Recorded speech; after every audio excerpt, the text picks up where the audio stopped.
Tumishi anakagua speaker. Jesus. Jesus. Jesus. Jesus. Hallelujah.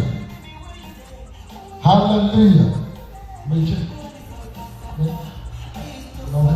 Bana, amani sana kwa wewe ambaye tayari umeshabonyeza alama ya subscribe ili kuwa kwanza kuendelea kupata taarifa na habari mbalimbali kutokea ndani lakini pia na nje ya mipaka ya Tanzania. Bana, kubwa zaidi kwa siku hii ya leo, kama umefanikiwa kupita kwenye mitandao mbalimbali ya kijamii na izungumza Instagram pamoja na mitandao mbalimbali, bana, naamini kabisa umekutana na story hii ambayo inamhusu mtumishi wa Mungu na mmiliki wa kanisa la Arise and Shine. Hapa namzungumzia mtumishi wa Mungu Apostle Boniface Mwamposa.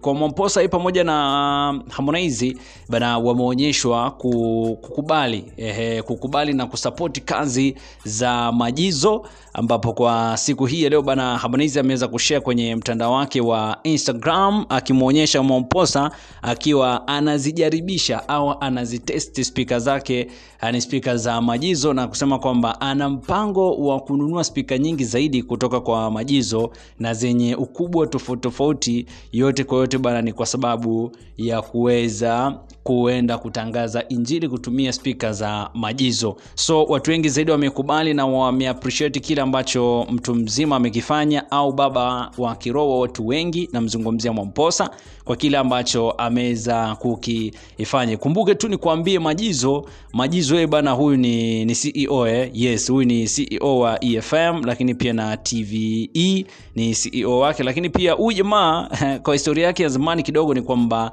huyu alikuwaga ni fundi cherehani huyu, na alikuwa anawashonia nguo bana wagosi wa kaya, lakini kwa sasa hivi ni mtu mkubwa na maisha yake yameshabadilika kwa kasi kubwa zaidi. Lakini pia sasa hivi anamiliki pia kwamba speaker zake hizo za Jizo Sound. So sasa hivi watu wengi zaidi wamezipenda na wanazifunga sana, zinafungwa kwenye magari, lakini pia zinafungwa kwenye makumbi mbalimbali, kwenye mikutano, sehemu mbalimbali, kwa sababu ni speaker ambazo zina nguvu. Lakini pia ni ndio Mtanzania wa kwanza bana kuweza kufanya hivyo, kuzindua speaker zake yeye kama yeye. Lakini Harmonize pia ameonyesha support kubwa zaidi kumsupport, lakini walikuwepo wasanii mbalimbali, watu maarufu mbalimbali walikuwa wanamsupport, akiwemo pia B Baba Levo, B Mavumba pia alikuwepo. Lakini pia walikuwepo, niliona pia juzi kati alikuwepo Jacqueline Norpa.